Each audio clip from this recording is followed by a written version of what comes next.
여러분들 고기를 잡아본 경험이 있습니까? 저는 바닷가 출신입니다. 바로 앞에 바닷가고 또 뒤에는 산이 있는 제가 살 때는 몰랐는데 살고 보니까 참 저희 동네가 아름다운 동네더라고요. 그래서 수영도 하고 이 바다 낚시도 하고 또 부모 따라 통발도 이렇게 어서 통발 안에 있는 뭐 불가사리, 뭐 고기들, 소라들 그런 걸 가지고 장난감으로 놀았던 기억들이 생생합니다. 한 번은 친구들과 함께 이제 대부분 우리는 뭐 놀이 기구가 없으니까 낚시를 자주 갔습니다. 낚시를 가는데 대부분 낚시하면 고기를 많이 잡는데 이번에는 고기를 한 마리도 못 잡는 것이었어요. 제가 낚시를 좀 했는데 가면은 낚시를 고기를 한 마리 거의 뭐 피라미 같은 작은 고기들은 몇 마리 잡았죠. 뭐 그런 고기들은 그냥 바다에 다시 던져줍니다. 근데 친구들도 거의 못 잡았어요. 근데 끝날 때쯤 돼서 친구들은 한 마리 두 마리 잡는데 저는 한 마리도 못 잡은 경험이 있습니다. 야, 좀 마음이 좀 답답하고 이게 좀 실망스럽더라고요. 그걸 딱 가지고 이제 집에 오는데 그 친구들이 그런 이야기를 하더라고요. 야, 친구야, 물고기를 우리가 계속 잡았는데 이렇게 한 마리 두 마리 잡았는데 이 물고기 한 마리가 귀한 것이 얼마나 중요한지 오늘 알게 되었다 하고 이야기를 하더라고요. 난 한 마리도 못 잡았잖아요. 자기네들은 한 마리 두 마리 잡았는데 그런 이야기를 하는데 그때는 잘 몰랐어요. 근데 시간이 지나가 보니까 사람들은 그렇습니다. 내가 많은 걸 가졌을 때는 그 많은 것 중에 한 가지는 그냥 소중히 여기지는 않습니다. 근데 그 많은 게 아니라 작은 것을 내가 한 가지, 한 개, 두 개를 가지면 참 소중히 여기는 것이 모든 인간의 사람들의 본능인 것 같습니다. 오늘 성경에 나오는 이 게바 또 이 베드로 또 시몬이라는 사람 똑같은 이름입니다, 여러분. 시몬이라는 그 이름을 부를 때는 히브리식 이름으로 시몬이라고 하고요. 또 베드로는요, 베드로라는 이름은 아람어로 베드로라고 말하고요. 그리고 또 뭐가 있습니까, 여러분? 시몬 베드로, 그 다음에 게바는 헬라식 이름이에요. 헬라어. 오늘날 말하면 이제 일본 시대에 철수라는 우리 한글 이름이 있습니다. 또 철수라는 이름이 일본식 이름도 있어요. 또 철수라는 이름이 영어식이든 중국식이든 그런 세계국의 이름이라고 생각하시면 돼요. 그래서 성경에 시몬은 베드로고 베드로가 시몬이고 게바가 시몬이고 게바가 또한 시몬이다. 이렇게 여러분들이 세 명 다 같은 베드로라는 것을 기억하시면 됩니다. 이 베드로는 갈릴리 바다에 잔뼈가 굵은 어부였습니다. 어부 출신이었어요. 갈릴리는 바다가 엄청납니다.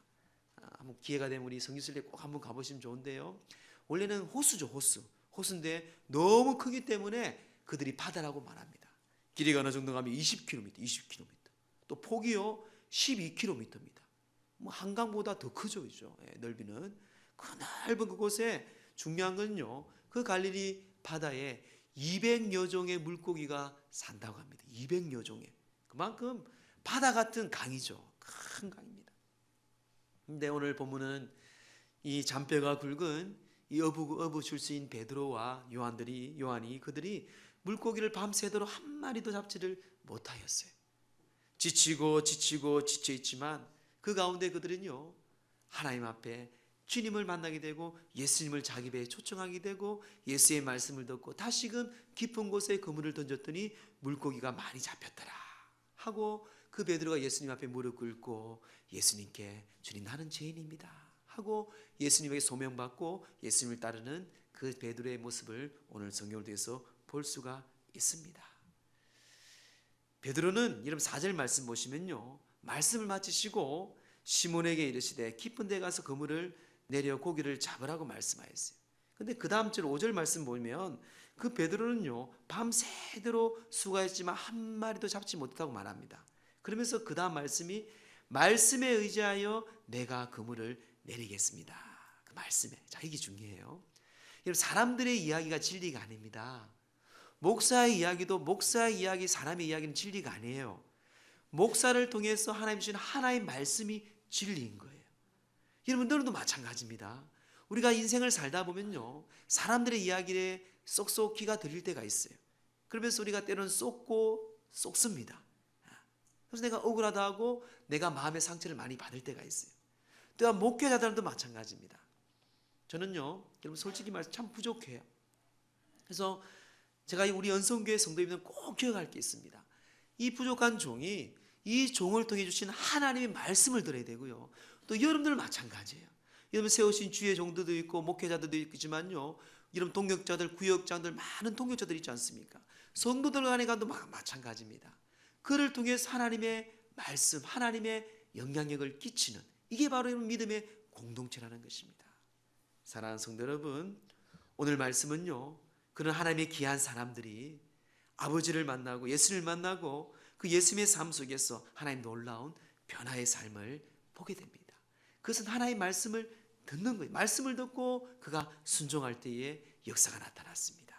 자, 이 놀라운 변화가 어떻게 시작되었고 어떻게 복을 받았는지 오늘 본문의 말씀을 통해서 보고자 합니다. 첫째는요, 이 변화는요, 예수님을 내 삶의 배에 모셨다는 것이에요. 모셨다는 것이에요. 예수님을 나의 삶의 배, 우리 배는 빈 배였습니다. 예수님이 그 배에 올랐죠.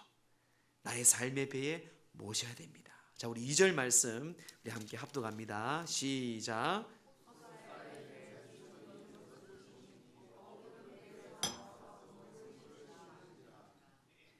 예. 예수님이 가까이 많은 배가 있으면 가까이에 두 배가 있었다고 합니다. 그게 어부의 배가 있는데 나와서 그 배에 그들은 그물을 씻었다고 얘기합니다. 자, 밤새도록 물고기 한 마리 잡지 못했어요. 저는 바닷가 출신입니다. 대부분요, 게으른 어부들은요, 그물을 그냥 처박아 놓습니다. 에이 하며 처박아 놓고 술 먹으러 대포집에 갑니다. 우리 바닷가에 대포집이 많아요. 요즘 대포집이라는 게 없죠. 가서 술 먹는 거예요. 그냥 오늘 허탕 쳤다 하면서. 제가 어릴 적에 지나가면서 그런 소리가 맹생생하게 들려요. 참 바닷가 사람들은 술을 참 좋아했어요.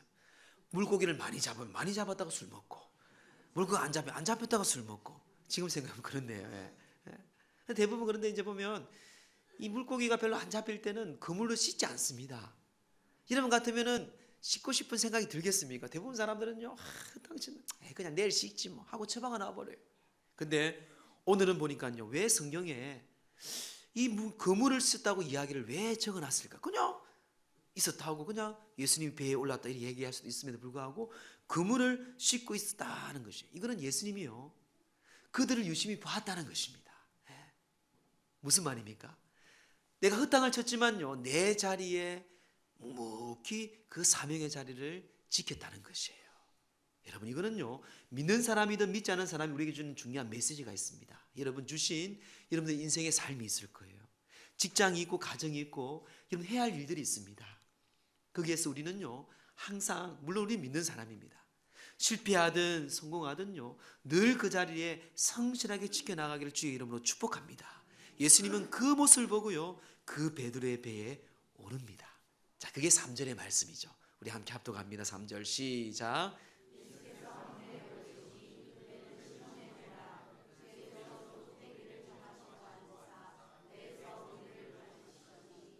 예, 예수님은 그 배에 있는데 많은 배들 중에 물론 가까이 있는 배는 2배라 얘기하지만 그 배에 시몬의 배에 오릅니다. 물론 시몬이 또 초청했겠죠. 아니 같으면 내려가세요 그러겠죠. 근데 그게 예수님을 그는 또한 오신 배에 예수님을 환영하고 초청합니다. 그 초청한 가운데 그는요, 예수님을 만나게 돼요. 예수님을 멀리서 만남이 아니고 인격적으로 예수 그리스도를 만나게 됩니다. 자, 그렇습니다. 우리의 삶에 예수님을 내 마음에 모시고요, 내 가정에 모시고요, 여러분 삶에 모시고요, 여러분 인생에 모셔서 예수님과의 만남의 축복이 누리기를 주의 이름으로 축복합니다. 만남은 참 중요한 것 같아요. 저도 한때는 많이 방황했습니다. 이 잘못된 만남이라기보다는 그런 그 선배들, 그런 좀 친구들, 그 만남에 의해서 제가 한동안 몇 년 동안 그렇게 방황했던 시절들이 있어요. 이 만남의 복은 참 중요해요. 그래서 정채봉 씨가 에세이집의 만남이란 글에서 4가지의 만남에서 우리를 소개하고 있습니다. 자, 첫 번째 만남은요, 가장 잘못된 만남이 생선 같은 만남이라고 그런 이야기합니다. 생선 같은 만남. 한번 잘 들어보세요. 생선 같은 만남은요, 만날수록 비린내가 묻어나기 때문에 생선 같은 만남이에요. 여러분, 그런 사람들 가끔 인생에 만나죠. 만나기 싫어요. 만나면 그냥 싫어. 비린내 같이 그런 악취가 나는, 뭐 그런 그냥 옷 냄새 이게 아니고 그 마음에, 그런 삶에. 그리고 두 번째 만남은요, 가장 조심해야 할 만남입니다. 꽃송이 같은 만남. 참 표현도 이쁘죠. 꽃송이 같은 만남. 이 꽃송이 같은 만남의 의미가 뭔가 하면 피어 있을 때에는 환호하집니다. 환호하지만 시들게 되면 버리게 되는 만남이에요. 무슨 말인가 하면 우리가 잘 나갈 때는 와, 아시죠? 이죠? 내가 잘 못 나가고 실패할 때는 버리는 거예요. 그것도 여러분들 벌써 쓴맛을 봤죠? 이죠? 네, 다 봤을 거예요. 저도 봤어요. 네. 그리고 세 번째 만남은 아까운 만남입니다. 아까운 만남이라면서 지우개 같은 만남. 네. 금방 만남이 순식간에 지워져 버리는 그런 만남을 지우개 같은 만남이라 합니다. 제가 말씀드리고 싶은 것은요, 네 번째 만남입니다. 네 번째만 가장 아름다운 만남이라고 이 저자는 얘기하면서 손수건과 같은 만남이다. 의미를 아시겠죠? 손수건 같은 만남, 이 힘이 들 때에 땀을 닦아주고요, 그리고 슬플 때에 눈물을 닦아주는 그런 만남이죠. 평생에 여러분들이 삶을 살아가면서 이런 만남도 또한 여러분들이 경험할 줄 믿습니다. 여러분, 우리가 먼저 이런 사람이 돼야 돼요. 예수 믿는 사람들은요, 참 힘들어요. 여러분, 힘들어요. 또 손해봐야 되고, 말하고 싶어도 말하지 말아야 되고, 예수님 때문에 그 사랑을 품기 위해서 우리는 그 손수건 같은 그들을 땀을 닦아주고 그들의 눈물을 닦아주는 그 만남. 왜 우리가 이 만남 가운데 내가 그 만남의 주인공이 되어야 될까요? 예수님이 우리에게 그렇게 했기 때문에 그래요. 예수님께서. 그래서 우리의 만남은, 가장 중요한 만남은 예수님의 만남에서 시작되는 것입니다. 인생의 방황은 예수님을 만나면 끝이 난다고 합니다. 또한 신앙의 방황은 좋은 교회를 만나면 끝이 난다고 합니다. 우리恩성교회 그런 예수를 그리스도로 인격적으로 만난 주의 백성들이 모여서 정말 신앙을 방황하지 아니하고 건강한 교회, 좋은 교회로 세워가는 그런 믿음의 복된 만남, 복된 교회 되기를 주의 이름으로 축원합니다. 빈배의 그 베드로는요, 실패와 절망의 자리였습니다. 여러분, 다시 한번 베드로의 이야기를 한번 들어가 볼까요? 만약 베드로가 밤새도록 물고기를 한 마리 잡지 못하고 많이 잡았다고 한번 생각해 봅시다. 많이 잡았으면은 예수님을 자기 배에 초청을 했겠습니까? 배에 타는 예수님을 가만히 두었겠습니까? 아, 예수님, 선생님 비키세요, 비키세요. 지금 물고기 빨리 싱싱할 때에 지금 내가 잘 골라가지고 팔아 넘겨야 됩니다. 아, 다른 배에 가세요. 충분히 그랬을 거예요, 그렇죠? 그런 다 그 허공한 공허한 그 자리에 그는 실패했지만 그곳에 예수님을 모셨기에 예수님을 만나게 되었고 예수님의 은혜를 받게 되었어요. 사랑하는 성도 여러분, 오늘 이 자리에 실패의 자리에 있는 분도 계실 거예요. 고독의 자리에 있는 분도 계실 것입니다. 때로는 말할 수 없는 고통의 자리에 있는 분도 계실 거예요. 건강을 잃고 실직하고 때로는 자녀들 때문에 아파하고 눈물을 흘리며 그 자리에 있을 것입니다. 하지만 이 자리가, 그런 자리가 여러분 예수님을 만날 수 있는 가장 복된 자리인 줄 믿습니다. 그 자리에, 여러분 삶의 자리에, 그 배에 예수님을 초청하는 저와 여러분 되기를 주의 이름으로 축복합니다. 둘째는요, 주의 말씀에 의지하여 순종할 때에 우리의 공허함을 채워주는 기쁨이 있습니다. 자, 우리 4절 말씀 함께 합독합니다. 시작. 말씀을 마치시고 가서 그물을 내려 고기를 잡으라. 예. 깊은 데로 가서 그물을 내려 고기를 잡으라. 근데 베드로의 액션은요, 억지로 마지 못해서 행동하지 않습니다. 능동적으로 그 말씀에 순종합니다. 자, 이걸 여러분 또한 우리 유심히 봐야 돼요. 하나님의 역사는요, 하나님의 말씀의 역사는요, 수동적인 것보다는요, 능동적으로 내가 적극적으로 말씀에 순종할 때에 하나님의 큰 역사가 나타나신다는 것이에요. 사실 깊은 데에 그물을 던지는 것은요, 해가 뜨고 나서는 상식적으로 맞지 않습니다. 바닷가에도 마찬가지예요. 그물을 깊은 곳에 내리는 것은요, 어리석은 사람이에요. 어중간한 좀 얕고 너무 얕은 것도 아니지만 어중간한 그곳에 그물을 내릴 때 물고기들이 잡을 수가 있습니다. 깊은 곳은 낚시로 잡아야지, 낚시로. 근데 베드로는 그걸 알면도 불구하고 자기의 모습을 내려놓고 하나님 말씀에 순종하며 예수님 말씀 순종하며 그물을 내립니다. 예수님 뭐라 말씀하고 있습니까? 자, 5절 말씀 시작. 선생님, 우리들이 밤이 새도록 수고하였을 때 잡은 것이 없지만은 밤새도록 나는 헛고생했지만 지금 피곤한데 또 여러분 잘 모르시죠? 그물을요 또 배에 실어야 됩니다. 또 그물은 여러분 그냥 대충 씻어서 넣는 게 그물은 또 정리를 해야 돼요. 탁탁탁 이게 이 정리를 다 해서 다시 실어서 다시 쫙 뿌려야 됩니다. 이건 참 쉬운 작업이 아니에요. 그런데 이 베드로는요 하나님 말씀에 의지하여서 그는 순종하고 그물을 던집니다. 여러분 이게 바로 믿음이고 신앙이에요. 아브라함도 자기 아들 이삭을 바칠 때에 물어보지 않았습니다. 그냥 하나님 말씀에 순종하고 머리로 생각하고 자기 경험을 보면 이건 말도 안 되는 소리잖아요. 아들 하나밖에 없는데 하나님이 별과 같은 자손을 준다고 했는데 이게 어떻게 말이 됩니까? 근데 하나님 말씀에 의지, 이게 여러분 믿음이에요. 믿음은 여러분 우리의 상식과 우리의 지식과 우리의 경험을 다 숨긴 채 하나님 말씀대로 순종할 때에 하나님의 역사와 믿음은 우리 가운데 변화와 역사와 축복이 나타난다는 것이에요. 그래서 야고보서 2장 22절 이렇게 말씀합니다. 우리 함께 합독할까요? 시작. 내가 보거니와 믿음이 그의 행함과 함께 일하고 행함으로 믿음이 온전하게 되었느니라. 아멘.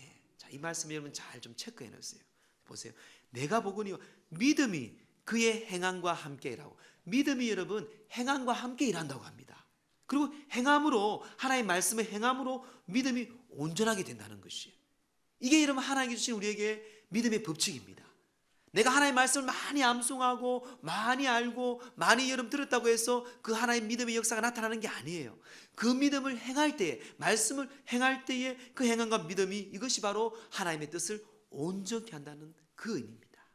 사랑하는 성도 여러분, 베드로는 이 고백을 하기 위해서는요, 지금까지 자기가 믿고 있었던 모든 상식과 이성과 논리와 그것을 다 깨어 부셔버리고 하나님의 말씀을 순종했습니다.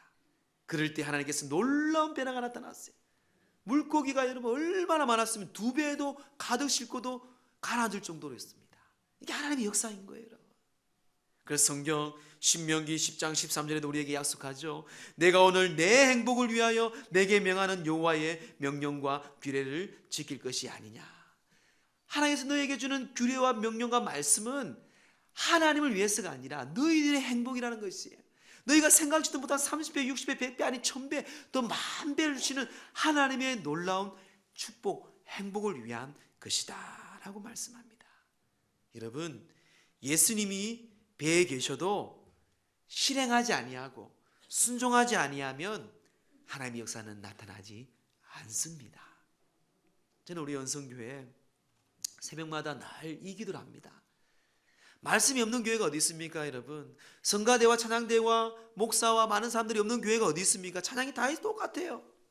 그런데 살아있는 교회는요, 하나님의 말씀을 듣고 그 말씀대로 움직이고 결단하는 교회입니다. 우리 연성교회 그 말씀에 순종하여서 하나님 주시는 놀라운 축복과 은혜가 넘치는 복된 교회 되기를 주의 이름으로 축복합니다. 그래서 무디 목사님은 이렇게 고백합니다.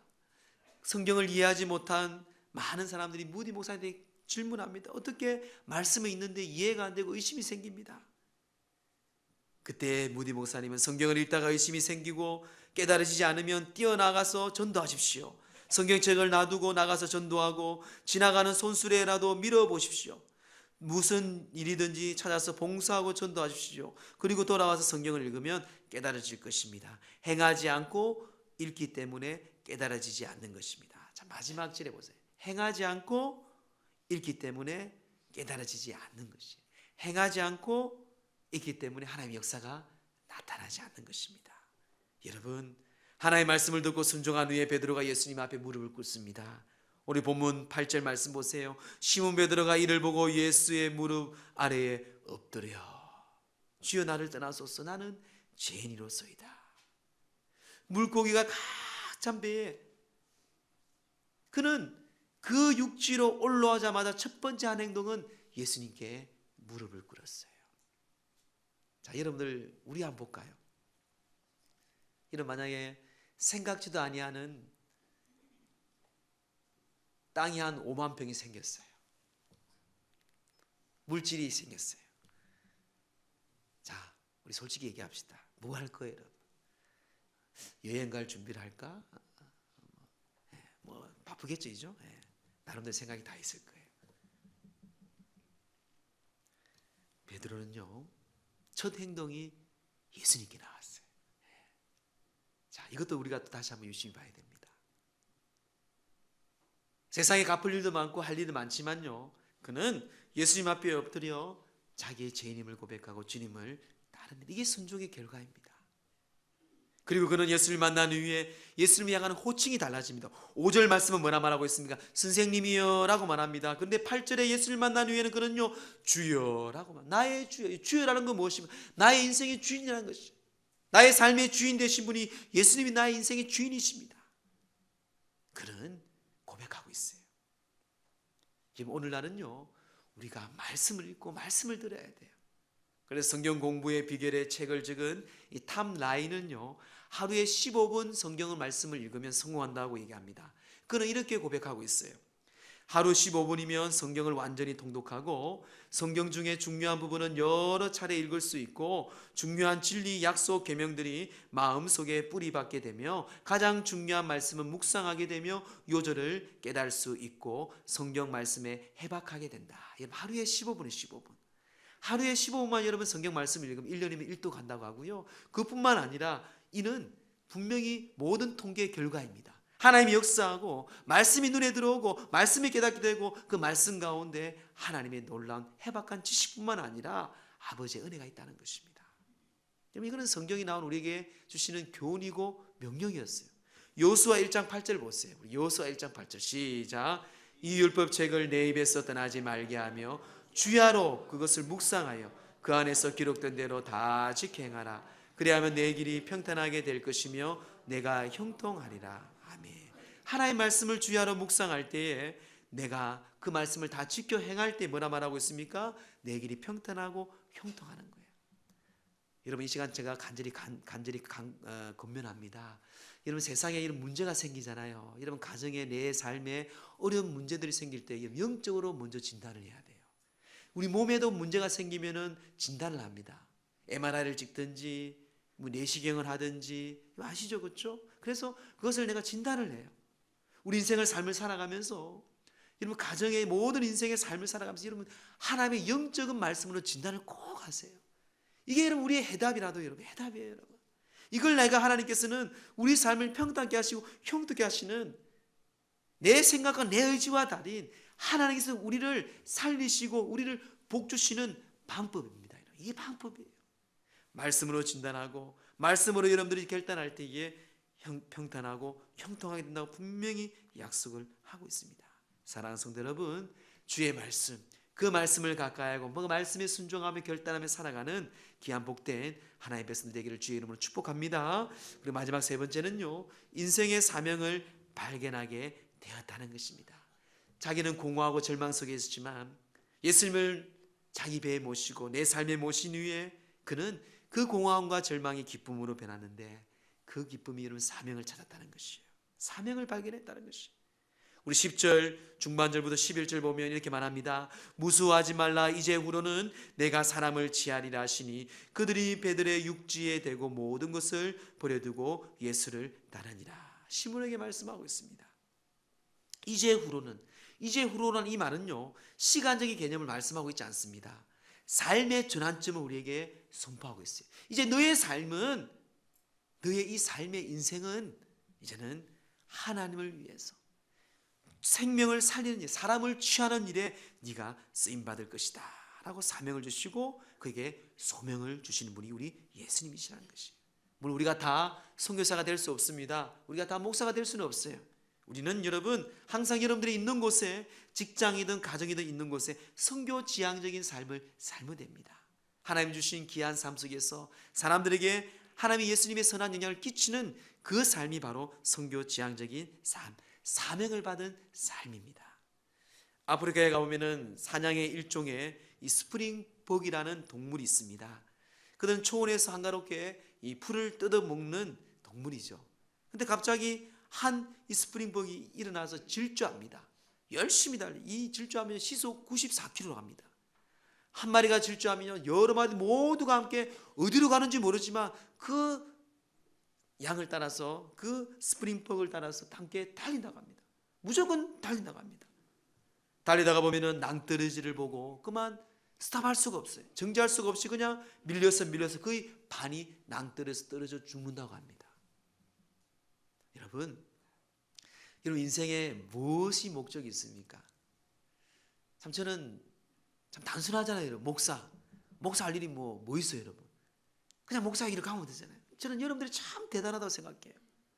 여러분 직장 생활하면서 가정 생활하면서 정말 또 이 사회생활하면서 얼마나 많은 일들이 있습니까? 그 속에서 하나님의 사명을 가지고 하나님의 그 목적을 가지고 삶을 산다는 것은 참 대단한 사람들이에요.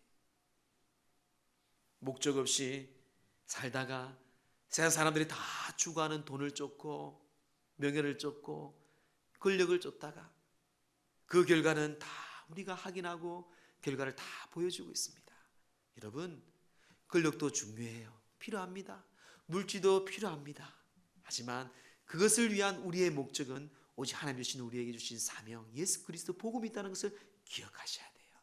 그래서 링컨 대통령이 이렇게 얘기합니다. 만약 우리가 지금 어디에 있고 어디를 향해 가고 있는가를 먼저 알 수 있다면 해야 할 바는 무엇이며 그것을 어떻게 해야 할지를 더 잘 판단할 수 있을 것이다.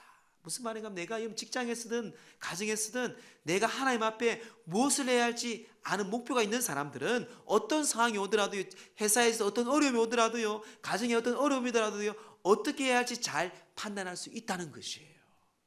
뭐가 귀중하고 뭐가 1번인지 알기 때문에. 이해되시죠? 그렇죠? 안 그러면은요 그냥 또 그렇게 달려가는 거예요. 내 본능대로, 내 욕심대로, 내 생각대로. 하나님은 매일매일 여러분들에게 사명을 주십니다. 말씀을 들을 때마다 여러분 하나님이 나에게 주시는 거룩한 부담감 있잖아요. 거룩한 부담감. 그게 하나님께서 주시는 음성이고 사명인 거예요. 그래서 헬린 나우엔은요 제네스 1기에서 이렇게 사명을 정리하고 있습니다. 내가 하기 싫은 일을 하도록 끊임없이 요구받고 있다면 내가 상상하는 것보다 훨씬 크고 중요한 사명에 나를 쓰시려고 준비시키시려는 하나님의 뜻이 있다. 말씀을 들을 때마다 또 반복적으로 늘 내 마음에 들리는 하나님의 음성. 하나님 나 할 수 없는데요. 근데 계속 하나님 하시라 그래요. 하나님 난 능력이 안 돼요. 근데 계속 주위에 있는 사람들이 믿음의 사람들이 넌 할 수 있어 세워줘요. 또 말씀을 들을 때마다 그런 하나님의 부담감이 내 마음에 계속 들립니다. 이것은요 하나님께서 더 크게 더 중요하게 우리를 쓰고자 하는 하나님의 뜻이라는 것이에요. 저도 이런 적이 참 많아요. 목회를 하다 보면 교육자 때 이거는 내가 할 일이 아닌데 계속 그 마음을 주시는 거예요. 기도하도 이게 아닌데 결국 나중에 예배를 통해서 하나님께서는 확신을 주시고 또 주위에 있는 사람을 통해서 나에게 다시 한번 확신을 주시고 그런 경험들이 얼마나 많은지 모릅니다. 하나님은요 우리 계속해서 사명을 주세요. 여러분 인생을 삶을 살아가면서 물질과 명예와 건강과 또 뭐가 있을까요? 여러분 차도 있어야 되고 집도 있어야 되고 땅도 있어야 되고 다 좋아요. 여러분 그걸 주신 것 가장 큰 사명은요 하나님의 나라를 위해서 우리가 쓰는 거예요. 여러분. 그 나라는 영혼구원이에요. 영혼구원. 예수님 하나님은요 한 명이라도 예수를 믿고 영생을 얻기 위해서 교회를 세웠고 우리에게 이렇게 복을 주시는 거예요. 자, 여러분 한번 생각을 해보세요. 나이가 100살이 되면 다 죽습니다. 100년 동안 세상을 살잖아요. 100년 후에는 심판이 있어요. 그 심판은 천국과 지옥이 있는데 예수를 믿어야 천국 가고 예수를 믿지 않으면 지옥 갑니다. 근데 그것이 100년, 1000년 살다가 또 기회를 주면 좋지만 기회가 없어요. 영원한 것이에요. 그래서 예수님께서 이 땅에 우리에게 오셔서 십자가에 죽으시면서 우리에게 복음을 주시고 부활의 소망의 첫 열매가 되시면서 우리에게 말씀한 게 복음이에요. 자, 그럼 우리가 어떻게 인생을 살아야 되겠습니까? 하나님 나에게 주신 축복이 있습니다. 어떤 분들은 좋은 집안에, 똑똑한 머리에, 많은 달란트에, 외모에 등등. 자, 그걸 80을 살든 90을 살든 100년을 살겠죠. 그걸 위해 살다 그냥 죽어서 주님께 서는 것이 우리의 사명이겠습니까? 초라하겠죠, 여러분. 아니에요, 여러분. 그거예요, 그거. 복음이에요, 복음. 사랑하는 성도 여러분, 그래서 우리가 하나님을 모시고 예수님 모시고 말씀을 들어야 돼요.